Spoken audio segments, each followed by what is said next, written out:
How far will UK mortgage rates fall? Home affordability is becoming a top political priority in the run-up to the election, leading to lenders slashing rates.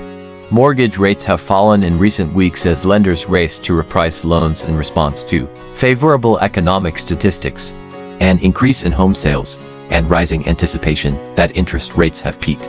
According to data source Moneyfacts, the average cost of a 2-year fixed mortgage decreased to 5.9% on Thursday. This is down from a 15-year peak of 6.85% in August 2023, but it is still much higher than the 2.4% in early 2022. Home affordability is moving up the political agenda, putting pressure on Prime Minister Rishi Sunak to defuse a possible election year time bomb. Why are mortgage rates decreasing? A larger than expected reduction in consumer price inflation in November to 3.9% increased optimism that the Bank of England might begin lowering its benchmark interest rate from 5.25% in the first half of 2024. The improving prognosis, along with pent-up demand for houses after the sharpest drop in house prices in more than a decade, is causing mortgage providers to make programs more attractive in expectation of growing sales. Following HSBC's reductions on Wednesday, NatWest became the third major high street lender to lower rates across its residential and buy-to-let product lines on Thursday. Since the end of November, competitors nationwide, Halifax, Virgin, and Barclays have made similar measures. The Bank of England's decision to keep borrowing rates at a 15-year high in December was also pivotal in boosting property market optimism, according to Charles Breen, founder of brokerage Montgomery Financial. The improved market conditions were reflected in numbers released by the central bank on Thursday, which indicated that mortgage approvals increased more than anticipated in November, reaching a 5-month high. How far do you think mortgage rates will fall?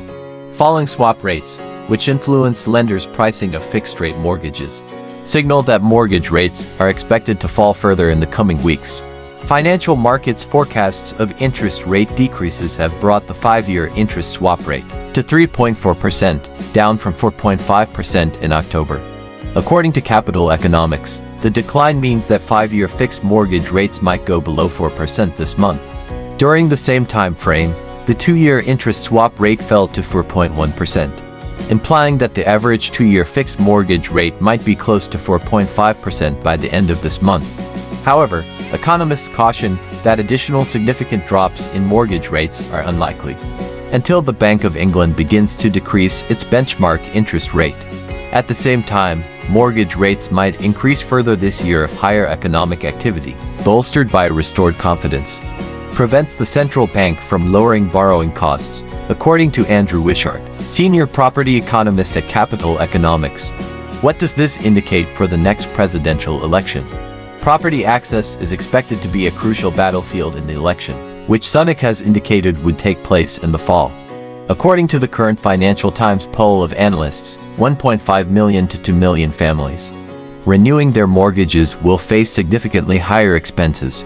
According to current projections, mortgage rates will fall below 4% in the second half of this year, and certain mortgage holders who are expected to exit 2-year fixed-rate terms later in 2024 will no longer face a rise in mortgage rates when renewing.